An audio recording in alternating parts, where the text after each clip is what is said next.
Boy, I'm glad to wait till after the attempted coup to talk about that. Am I being sarcastic? You decide.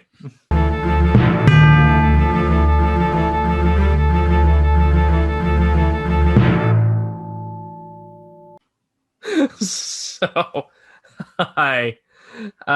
We're doing our year-end catch-up of all the movies, basically everything we can watch, like right before we make all the lists and stuff again. There's like nothing out right now, so we're not really in a hurry.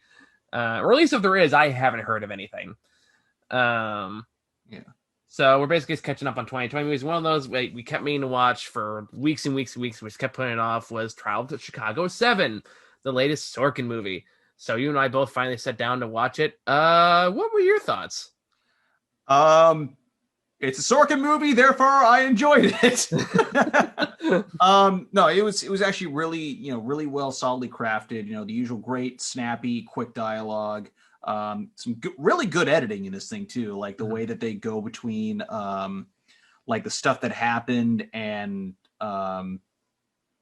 like in the middle of these court cases or things like that, where instead of basically kind of really epitomize that whole show don't tell thing. So it's like, so you said such and such. Well, yeah. Then I said, it's like, no. So you said cuts to what actually happened. And then you said cuts to actually what happened, that sort of thing. So it kept it really, really dynamic, really, really on its toes, which is nice because it's not like a long movie, 2 hours and 10 minutes. We've seen longer, but it does not feel like its length. Transformers 5 was longer than this movie.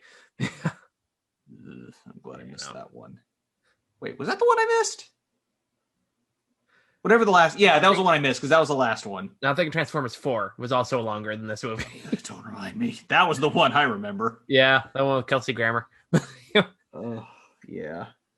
Wasn't he the villain? He was the villain, yeah. Right. So in relation to this movie. Yeah. Oh, no, the best part, though, was opening minutes. First line, we hear, like, the district attorney mention. It's like, when a new president takes over, it's usually common courtesy for the cabinet members of the former administration to, or it's mix of politeness and tradition that the previous administration's cabinet members resigned to spare the embarrassment of getting fired. But just like, it's relevant. I will fully agree with that. There's no way I was intentional. It was just a movie. It was a predictor of the future. Yeah. Because my wife joined in on me with this one. She was just like, it's like, good Lord. It's like, I'm pretty sure they didn't think about this, several months in advance before this thing happened a week ago. Like 2 weeks ago? 1 week ago. Yeah. Week and a half about. I've lost. There is no time. What Who is? knows anymore? Everything is present. Present is future. Future is past. Who the fuck knows? Yeah. I like everything you've said is correct. Like objectively correct. But something about this movie bugs me, and I've spent a long time thinking it over. And the conclusion I have come to is I think Sorkin is kind of playing it too safe with this movie. Which is understandable. And I think a big reason, now let me be clear, not in all ways. For one, I applaud him for actually, showing the police brutality for what it was. Granted, he kind of portrayed the police as playing more 4D chess than they actually did during that ride. Yeah, because I was watching some little videos and snippets and reading up on some stuff before. It's like, yeah, I mean, not to the extent of Social Network, because Sorkin unapologetically said, "Oh yeah, a lot of this stuff is bullshit." Because that is the point of this movie. But and so here it's still, they get a lot right based on what I've read. But yeah, there are some things where it's just like, but it's the like things that change that kind of bring up a lot of questions to me in how he wants to portray the politics of this. And I kind of have the same issues with Mank. Although I need to watch, which I acknowledge, by the way, my original interpretation of that was wrong because it was written way before modern the current generations. It just happened to rhyme with what's going on right now. Before anyone gets on my ass about that. About what? Basically my original complaint was this character is clearly supposed to be like a Bernie stan, and it was like, no, his father wrote this. There's no way that's true. It's like, fuck, you're right. Okay, that's Okay. but anyway, and like the real issue I had with this movie came down to two characters that really bothered me. And I the more I looked into it, the more I kind of realized why, because they feel like the most disingenuous of the film. They're probably the ones you're most. I'm assuming one of them was probably one of the more accurate ones, and the other one probably not so much. Like the judge was spot on. That's not the one I have issues with. Asshole. Like in fact, like everything I looked up, so like no, he was worse in real life. Because like the whole thing where they have Bobby Seale tied up and gagged, it wasn't something that happened a day; it lasted for 4 days. Yeah, and they said the funny thing was like some people were having complaints about the facts, like, you know, oh no, of course they silenced the black man, they silenced Bobby Seale, who's like one of the most, you know, unsilenceable people, because they mentioned how like, yeah, those 4 days he was constantly wiggling out of the gag and the bindings that they put him in. I mean, that doesn't make any of it okay, mind you. But yeah, I would no, for sure, definitely not. Just make that clear. Yeah. And I will say, I get both sides of the argument on like why some people felt like that was kind of a disservice to Bobby Seale. Because on the one hand, yeah, it's like if he, but to be fair, it sounded like they actually played down a lot of the aspects of some of these. Oh yeah, characters. like the more you look into it, the more you realize the entire case was a fucking circus. Like it went on for 6 months. There were multiple celebrity witnesses. Some people just came on there to play music to the point where the judge had to ban music. Like most of it coming Abby, from the Sacha Baron Cohen character, did a headstand on the defense stand at one point. Yeah, Abby and Jerry, those are the characters. Abby and Jerry. Part of the Youth Independent Party or the Yippies. The Yippies, who, by the way, were not a considerable political force at the time. Yeah, but my God, they were great. Oh no, they were Jerry great. was just a hilarious. Yeah, Jerry was a hilarious stoner. Cohen, you know, this is probably like one of his most likable roles. Like he knows how to be a showman without being obnoxious. No, Sacha Baron Cohen is perfect in this movie. I have no complaints about him whatsoever. Yeah. He looks like the guy. He acts like the guy. I mean, especially with his history as Borat. It's like, if this wasn't a real person, you'd think this was made to like catered for him. I can see that. Yeah, for sure. And I agree with that. Like, this is a great performance for Sacha Baron Cohen. He definitely deserves all the attention he got for it. But yeah, so you're saying the ones you had issues with. My apologies. No worries. I do want to talk about Jerry very briefly, though, because honestly, they kind of did Jerry dirty in this movie the more I looked into it. Because, like, from what it sounds like, Jerry in real life was not all that different from Abby. He was also incredibly, like, smart-witted and, like, playing all these pranks in court. But they made his character entirely about, like, him falling for an FBI informant who didn't exist. Yeah. Which kind of made, like, well, that's kind of, like, that feels really disingenuous. That's not the main one that bothered me. That's just something I found research that can't irritate me. I'm guessing it was Joseph Gordon-Levitt's character as the assistant DA. Yes, him and Hayden, the Eddie Redmayne character. Yeah. And I'm like, this is a case where if we like, I understand why changes are made in biopics. I'm not disparaging against that necessarily. Where it bothers me is when it feels less like what those people would actually say and more like the director projecting their own political views onto those characters. The Joseph Gordon-Levitt one in particular bothered me because the more I looked into it, was like the real life guy was nothing like this. He was called the pitbull of his district. Yeah, he was basically the one where like he did whatever it took to actually, you know, land a win for his case. I'm not sure exactly if that just meant he did dirty tricks or he was just like super aggressive or a little bit column A, a little bit column B. But yeah, here like they were trying to give the character a bit more nuance. Which not just nuance. They're trying to make him like sympathetic and like, oh, he's the good one is what they're trying to go for here. And they play him in like deliberate parallel to Eddie Redmayne's character Hayden, who in real life was actually not adverse to saying like violent shit to get shit to stir things up. He was not opposed to wearing weird things. Like he and Abby actually do not have a lot different in real life. So I was kind of wondering, like, okay, then why make those changes? Why make them deliberately more clean up and kind of more like sympathetic and rational and all that stuff? And the only thing I could think of is something that's very common in Sorkin's line of work in regards to politics, is he's trying to play the both sides argument, where like both sides aren't all bad or anything like that. Which, okay, fine and dandy. I'm not opposing that mentality in and of itself. However, it's gotten to the point where that mentality and that political argument has been used to dismiss any criticism. Yeah. And I feel like that's kind of what's going for here. Like Hayden's character, the character Hayden that Eddie Redmayne plays, is obviously supposed to stand in for like liberal progressives. Mm-hmm. But the way he does that, it's also kind of like, oh, we should protest, but not like that kind of thing to it.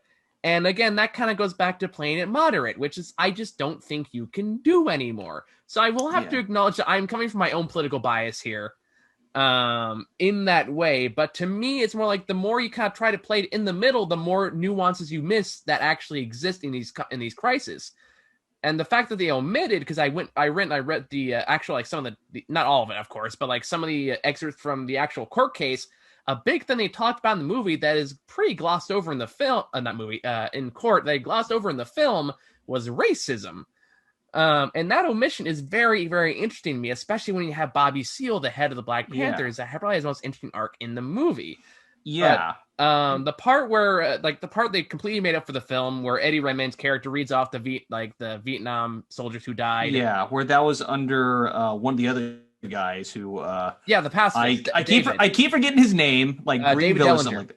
Dellinger. All I remember was that I remember him as the guy who played a possible Zodiac killer in Zodiac. Oh yeah. And the casually racist barber in Gran Torino. Oh yeah. So yeah, like David Dillinger was the one who said that. He also kind of got shafted in this movie too.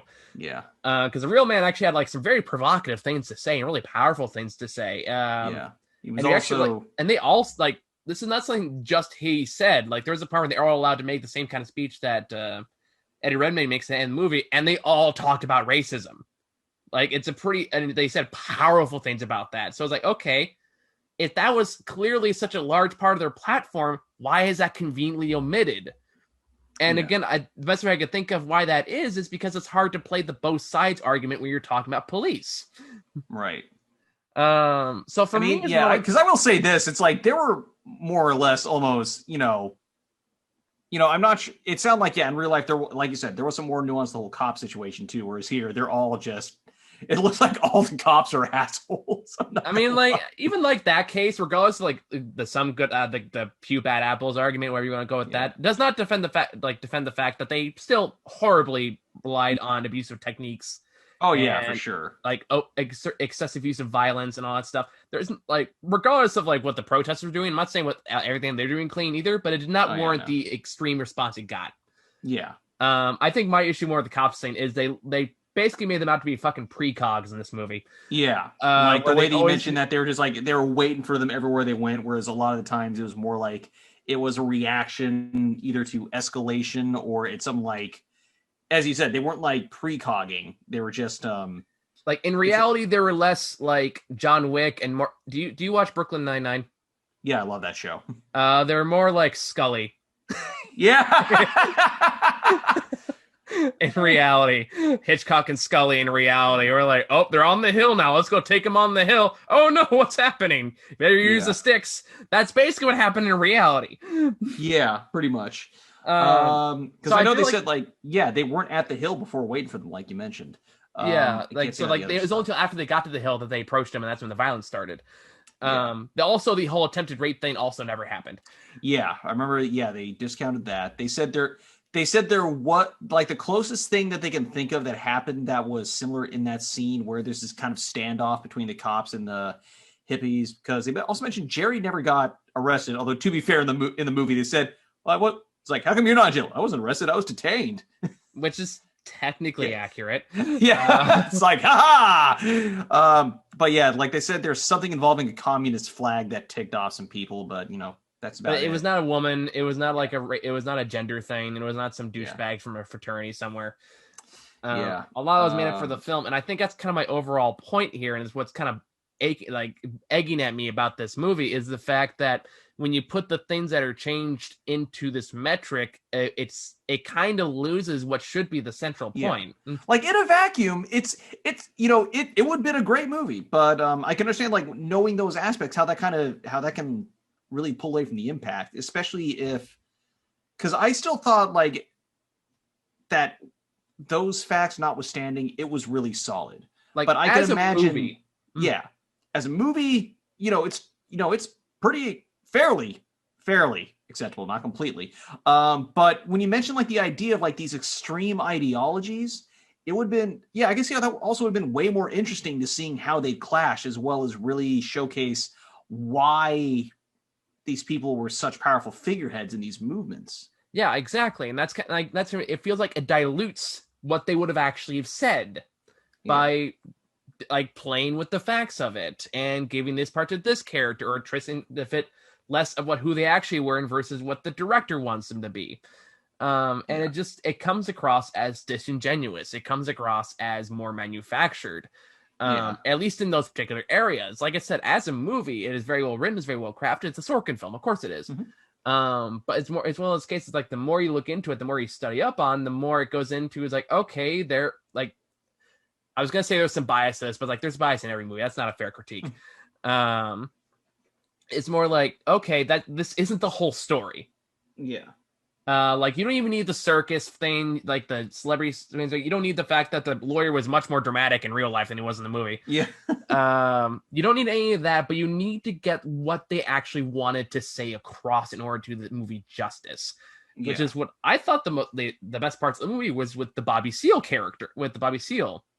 And like his kind of arc in the movie until he goes away and everything he goes through. I thought that was probably the most poignant stuff in the film. Yeah. And I will say it feels really weird. Like there's almost kind of a disconnect with his presence, because once he's out of the court case, like they build him up as like a very important figurehead, then he just kind of disappears. Which is what makes the omission of the people's actual words about racism all the more glaring. Yeah. Is the fact that you could have easily tied that back in. Yeah. Like it would not have been a big stretch. It would have tied back Bobby Seale's argument. It would have tied back that we're talking about Hayden being a progressive and everything progressive stand for. It could have it would have added so much, but it deliberately avoids that discussion and makes it primarily about the Vietnam War, which it wasn't. Am I making sense here? I feel like I'm ranting. No, you are. Admittedly, I'm actually not surprised that it wasn't mostly about the war, because that part I didn't quite know about. Because yeah, I assume it was mostly about peace and getting these people out of here. But I mean, then again, as we, in retrospect, the more I think about it, I can see where some of those things existing. Like the protest may have been about the war primarily, but the court, like the trial, certainly wasn't. Okay. Because again, that's why I think the probably most accurate one of the bunch is probably Sacha Baron Cohen's character, and that's why he's probably like up here. Bobby Seale is one of the best characters in the movie. Is the fact that he understood it was political theater. It was absolutely political theater. Theater. Yeah.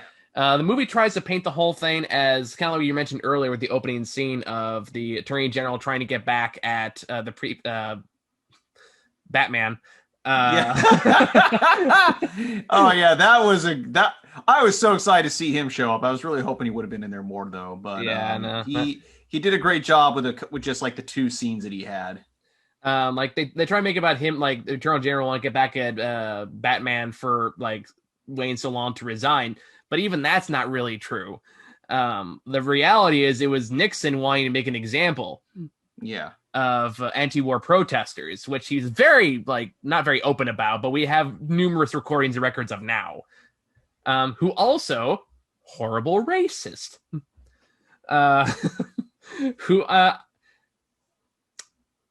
my timeline's a little screwed up on this. I could be wrong on this, but he either he or the previous administration started the term law and order. I can't remember. No. It wasn't Nixon, but he definitely reinforced that. He definitely reinforced it. Yeah. Because it was invented during the Civil Rights Movement, which this movie shortly takes place afterwards.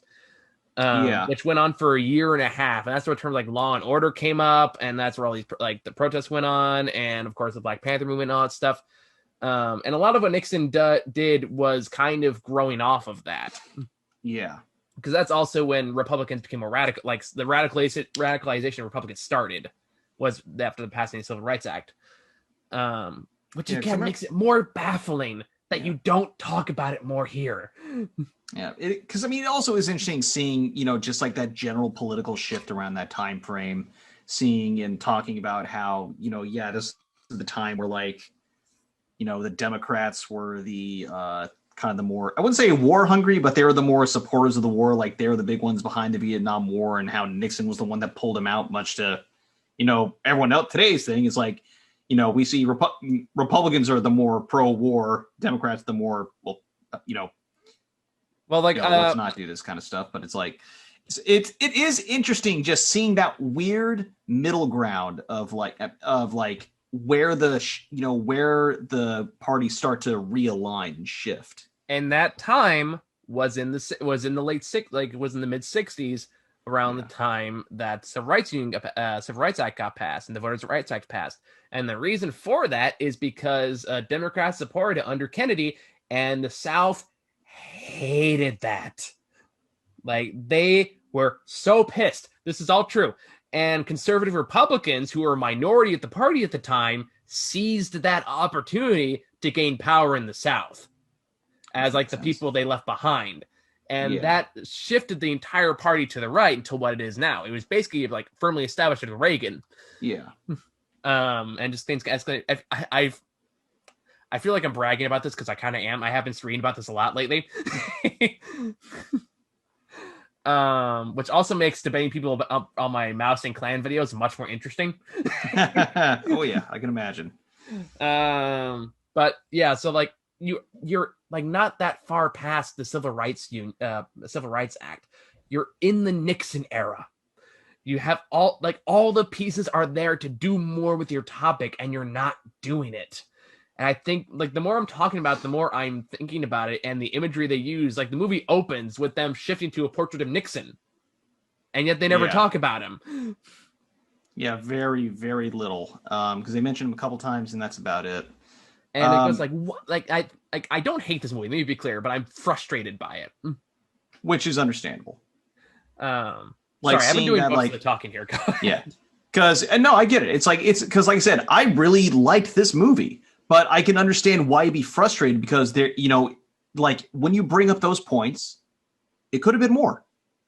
Yeah, like I still like think that as a movie, this thing's a solid, 8 out of 10 for me. Because once again, it's like I love the direction, I love the editing, I love the writing, and even those issues with the characters notwithstanding, I liked seeing like the breadth of philosophies and the breadth of like stances and like where do some of these people draw the line. Mm-hmm. Yeah, and there's some interesting stuff to explore there. Yeah. And I think and that's where like movies like this get complicated in terms of reviewing and talking about, because like on one hand you have to explore it as a movie on its own merit. On the other hand, you also have to explore the historical context, and sometimes it's hard to break those patterns. Because even Sorkin said when he was making this movie is like, I'm painting a portrait, not a photograph. Yeah, I mean that, as you mentioned, that happens more often than not. Like, what was that movie, American Made? A lot of that was, bullshit. And I enjoyed American Made. Yeah, and they admitted it because it's like this guy is like a legend, so let's play him like a legend. But like this is like maybe I'm just getting old and cranky. But the more I'm recognizing it, and the more I guess I'm starting to irritate me more about biopics and stuff like this. Is like, yes, you'd have to take liberties with it. You have to change stuff around. That's understandable. That comes with the territory. That's fine. I guess where I'm starting to wonder as I get older, it's like, okay, is when it dilutes. Is like when it dilutes like the important factors, like when it dilutes the when it dilutes the message, when it dilutes what these people stand for. I can imagine that is what makes it so irritating. That, and with the combination of, you consider the fact that not only does it do that, but it dominates the cultural zeitgeist in regards to how these events are seen. Mm-hmm. Like to this day, you will have people arguing as if it is fact that Salieri hated Mozart. There is no evidence of that. Yeah. But everyone thinks that's the case because of the movie Amadeus. Yep. So it's like in this now, obviously it's easier to fact check this because it's like not like hundreds of years ago. But the point still remains is the fact that the movies have more power and how these stories are retold than I think we give them credit for. Yeah. And And I will say this, that this is definitely something that I felt was actually, this week, I think we both agree in terms of like the relevancy is, because this is obviously brought up as the idea of like what was said and the idea of the power of words. Yeah. Because, there are a lot of things I mentioned. Obviously, we cannot put the context of like why, like why these riots, the way they happened, are similar to what went on last week or with the beginning of this year. Because who knows when someone's going to watch this? I can't say last week. It's like, what, in October 12th? Today's date, January 15th, 2021. Yeah. But so, yeah, we cannot relate the context of those. The reasons why those happened were completely different. But what it can be applied to is being careful what needs to be said. Because we saw how, at least in the context of the movie, I'm not, without spoiling too much, when a character misspoke, that incited so much anger and violence that, basically people had to lash out and let out their anger.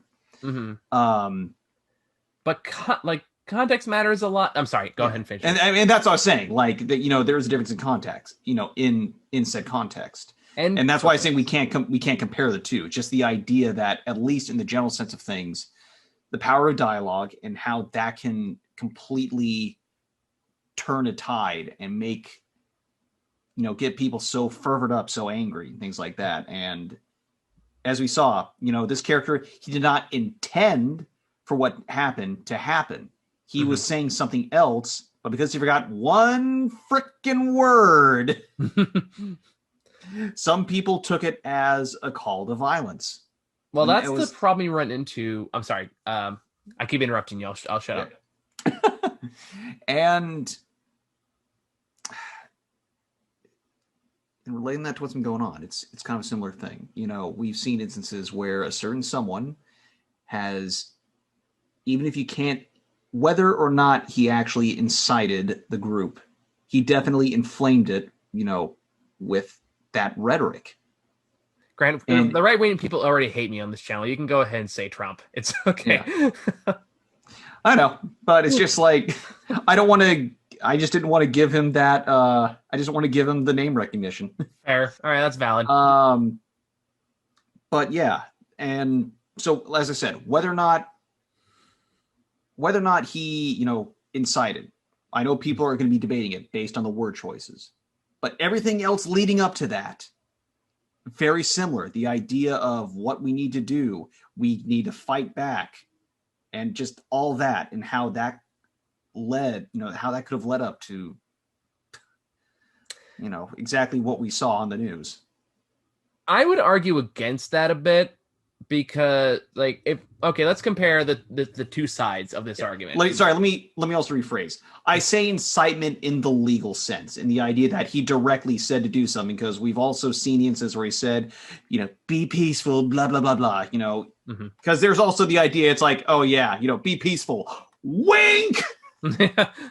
I would push back on that a little bit, just in the one I keep getting. This is an argument I hear all the time now by people who really, again, what I have dubbed the fallacy of centrism. Yeah. Where people and horseshoe theory, which is absolute bullshit. And I wish people would stop trying to treat it as a thing. It's not a thing. Horseshoe theory is not a thing. Sorry, really bothers me. Is that the one where just where everything comes back round or something like that? Or? The horseshoe theory is basically described. This is very blanket definition, by the way. Is basically the idea that the political spectrum works like a horseshoe. So whatever extremely exists on one side must also exist on the other side in the same capacity, like the far right and the far left. And people try to conflate those as equal through horseshoe theory, which is also horse shit.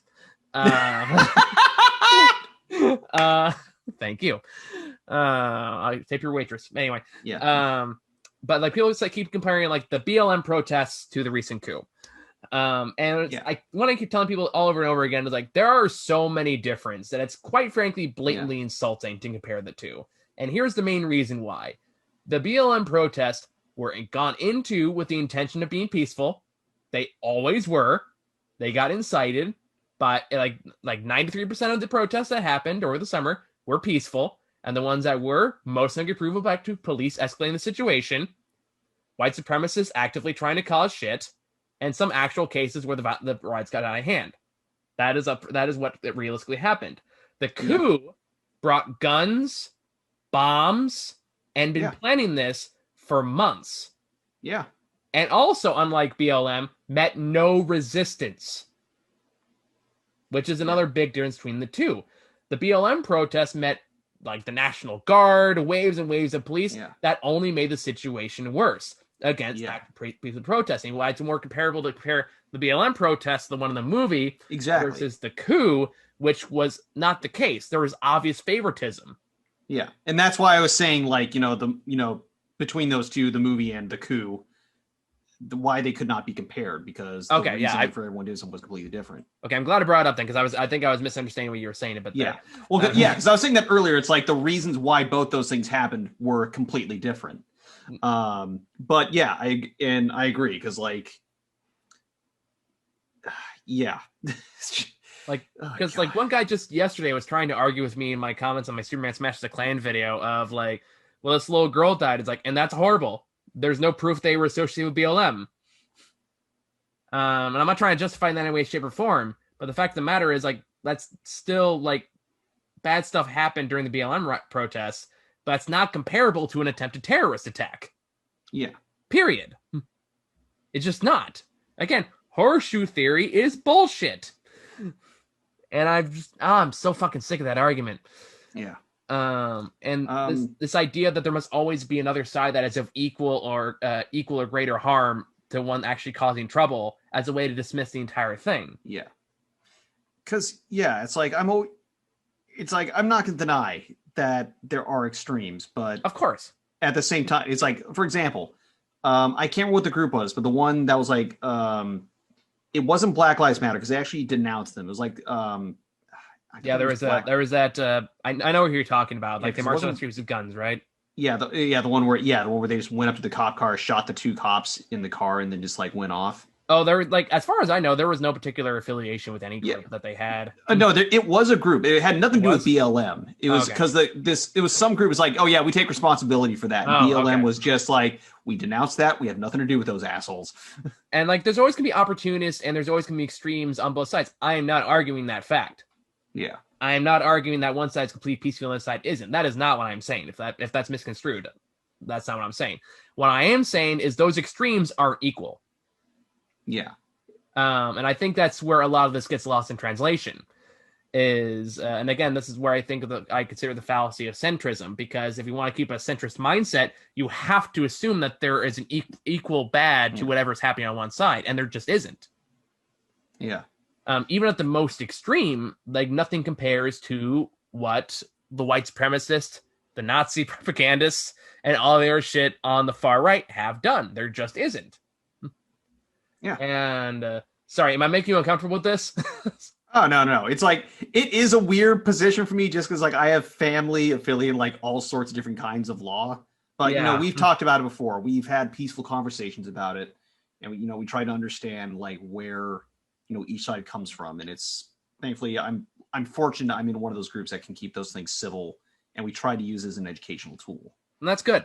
Yeah. That's ideally what you should be doing. Yeah, because like I'm not a total moderate. I'm what some call left of center. So like I still skew more liberal, because my idea of moderate is not saying one is as bad as the other. It's the idea of saying what is objectively good, what's objectively bad, and if there's some stuff, what is objectively worse than the other. Mm-hmm. Okay, that's fair. Yeah. That's fair. But we all know at least one person that tries to stay like straight in the middle, and it just doesn't work. Yeah. And it falls very quickly upon scrutiny. And oh God, sorry, I'm thinking of future role. Tell my wife I said hello. No, it's just, we're small and neutral. Switzerland was small and neutral. We want to be like Germany, ambitious and misunderstood. That's, it was a joke back then, but it's not far from reality now. Yeah.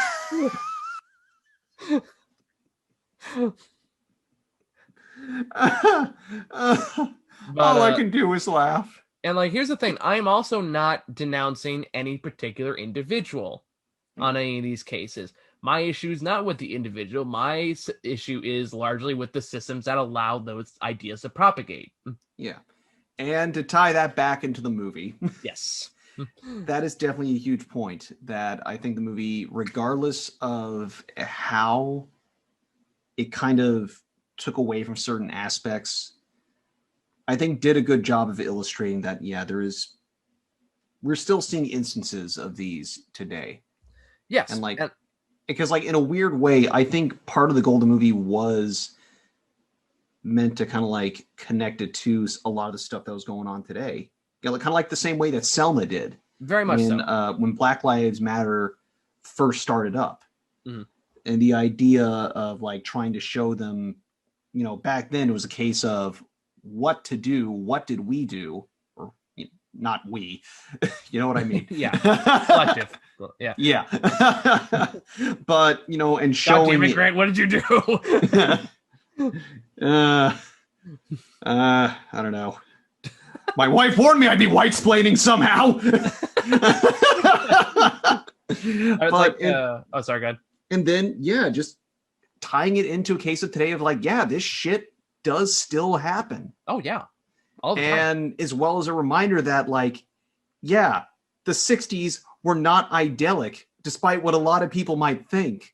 They maybe not making that the pure method of the idealism, but like you know, this wasn't a full Leave It to Beaver situation. They showed, like you mentioned, the actual shit that happened with the news reports, with Martin Luther King, with was it Bobby Kennedy? Yeah. Yeah, Bobby Kennedy. And then, you know, the actual, you know, Bobby Seale? No, Robert Kennedy. Oh, right. Because remember, they showed his assassination followed right after MLK's. Right.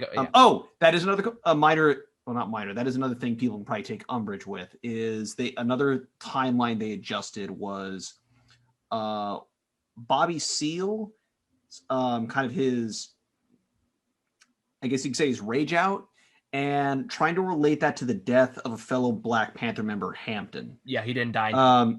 Yeah, because he died afterwards, or he was killed afterwards. And yeah, that thing with Seal happened, just way before, where, and he, as you mentioned, he did it for several days. It wasn't like a pure issue, like a one issue that sent him over the edge. No, like that, it was horrific. Yeah, and by the way, I apologize if I kind of jumped down your throat and made you feel uncomfortable in any way. No worries. Like I said, because we know how to talk about it. Granted, we're on similar sides, so it's easier to talk about those things. I mean, we definitely agree more than we disagree. Yeah. But I was like, oh wow, I did not mean to get as built up as I ended up being there. Well, it's understandable, especially with this kind of movie. Like, you can't really avoid it, especially Yeah. and with everything else going on. Because I'm definitely at the point where I'm like, burn this bridge, I don't care. God, it's funny seeing how many people were on similar boats, not necessarily for the right reason, though. Yeah, that's that particular mindset is very subjective. Yeah, let's just say there's some people who were who instead of ACAB were APAB. All politicians are bad or bastards. Okay, so just like there's some people who, like, I've seen were like fairly left or just like it's like, man, I'm surprised. It's like, man, why didn't this? It's like some people are shocked they did this. Others like, how did they get further? It's like, dear God. But I'm also going to reemphasize, not equally bad. Yeah. Yeah, there's a difference between saying shit and doing shit. Like, no one is above criticism. No one is above scrutiny. No one is like, if someone does something stupid, you should absolutely call them out, especially if they have power. But I guess more my issue is leveling them on the same metric. Yeah. If that makes sense. So, yeah. I feel like after my little soapbox moment, I'm gonna put that away now because clearly there's some stuff in there bubbling for a while. Yeah, and I don't expect us to stop talking about it anytime soon. No. What's the next political movie we got on the list, Dino? Oh, sorry, I thought you said movement for a second. I was like, B? I mean, it's what is it? Friday. We still got the weekend for a new one. Yeah. We got time. When is the inauguration? Tomorrow? Yeah. 19? In 5 days. Join us tomorrow about and how we talk about how Monster Hunter is a political allegory for toppling the patriarchy. And that's where I said, like, I honestly, that kind of brings me to like another slight tangent and goes like, oh, like this, what, how do they make this political? I'm like, motherfucker, it's the X-Men. It's always been political. It's like, did you know that these are allegories for MLK and Malcolm X? Or like, it's like really every comic book character you've ever read has been political at some point. Even Superman is an immigrant. Captain America punching Nazis? That's not political, man. That's just a Nazi. Yeah. You get some people legitimately make those arguments. I'm not making that up. It's funny watching this show, like doing this show now. We've been doing this for like 9 years now. And going back to like the first time we kind of started talking about these issues was during the Dear White People review. And it was me. Were you there too? No, I still need to watch that damn movie. It was like me and the series. Ron. And I thought I was like, okay, I'm gonna let Muhan and Ron talk. I'm just gonna shut the fuck up, and I'm not gonna say anything. And as soon as the camera starts, they go, "Well, we have our own thoughts. We want to hear what you think." And they all turn towards me. It's like, "Oh, you fucking assholes!" Tell us your thoughts, Cracker McWhitey. Basically, I was like, I knew nothing about any of this at that time, but now I know too much, and now I become like alienating to my family, apparently. But yeah, so on the whole, as a movie, it's good. It's fine. For me, it's hard to dissociate it from its historical roots. Yeah. If you educate yourself, you may have a sorry, camera's going out of focus. There we go. You may have a little hard time divorcing some of the facts.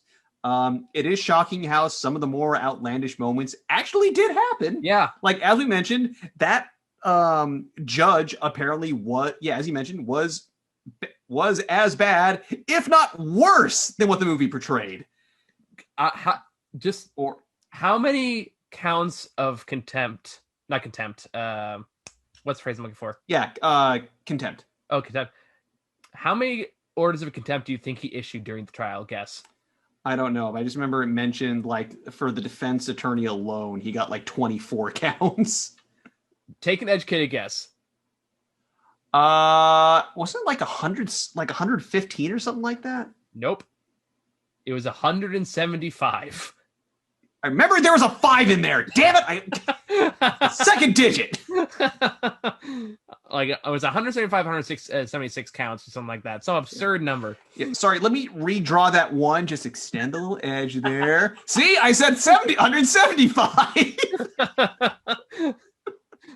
And like, it's a fascinating case to look into, and I definitely get why they make a movie out of it. I just wish it had, I wish it wasn't playing it safe with its politics. Yeah. I mean, granted, it hits where it should, which is like the police brutality and the conduct of how unacceptable that is. Absolutely important to talk about. Absolutely important to emphasize, and definitely not a part where you want to play middle ground right now. I made that mistake with Green Book. I still heavily regret that review. Gonna re-review it. It means I have to watch it again, which I don't really want to. Fair enough. I just didn't watch it. You know what? I did have a complaint, more obvious complaint I can think of. Oh, sure, go for it. Aside from Bobby Seale just kind of like being there and then just not.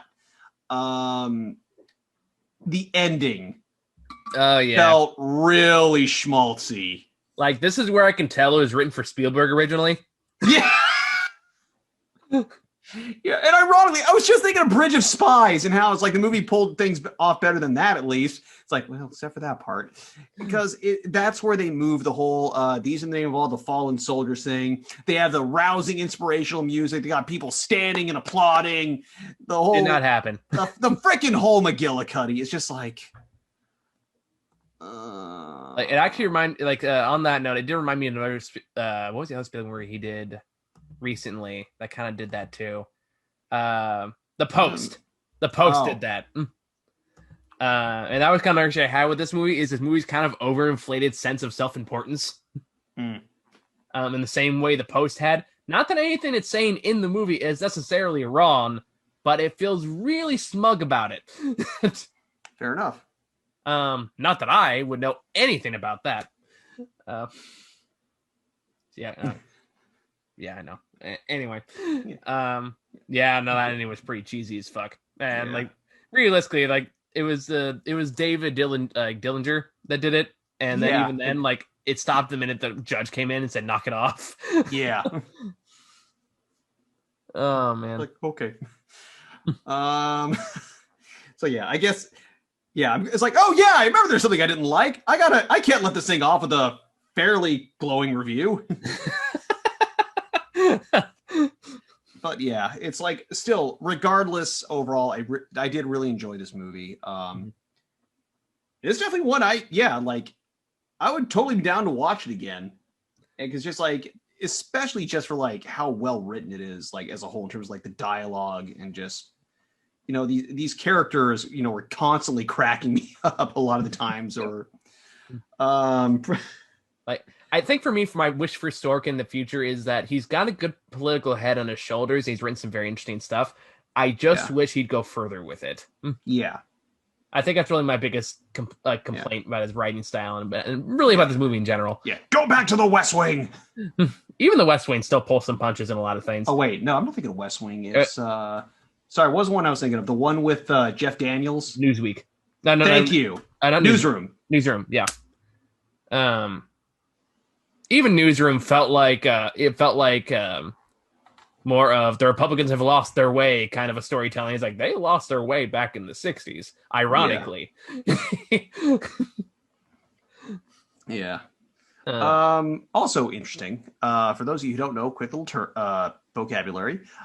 If you were a more right-leaning Democrat, and today's day and age, you'd be called a blue dog Democrat. I can't remember why that was the case. I just remember like they had a term for like the old school Republican and the old school Democrats before, like they made the political shift. Interesting. I did not know that. Yeah. Yeah. Anything else? No, not really. I think we've covered like everything we can, and then went on political tangents and somehow tied it back in. We found a way. We're just that good. Again, we've been doing this for 9 years. We can eventually tie our tangents back into something relevant. Yeah, we stuck the landing like Sully Sullenberg. Oh, we mostly stuck the landing. So we're still doing a lot of catch up the next week or so. I'm hopefully get the top 10 best and worst lists done by the end of this month. So keep an eye out for that. I don't know even if this is out right now in terms of like January movies. As far as I saw, like there was nothing. Yeah, I mean there are some I want to watch, but like Wolfwalkers, but I don't have Apple TV Plus. Yeah, but those I'm talking like movies that came out in January. Oh, I thought it did come out. It just came out. No, it came out to like December. Really? Yeah. Oh, I'll be damned. And that's when I was getting requests for it. I think it's okay. 2020 on the IMDb page. I'm going off that. Okay. And I of course still got to review Soul. I want to watch Palm Springs. I heard that movie's good. Oh, the Groundhog Day in the vacation home, right? Yeah, like I was kind of curious about that one. Oh, same here, yeah. And yeah, so yeah, still want to tear Monster Hunter a new one, but alas, we're waiting until that comes out on video on demand. So you better give me a rental option because I don't want to spend $20 again on a piece of crap like you did with New Mutants. You didn't like New Mutants? I'm kidding. I paid $20 for that piece of shit. Sorry, buddy. Sorry for your loss. That's the quick review. Fuck this. Done. All right. Yeah. All right. So thank you guys for watching. See y'all later. Take it easy.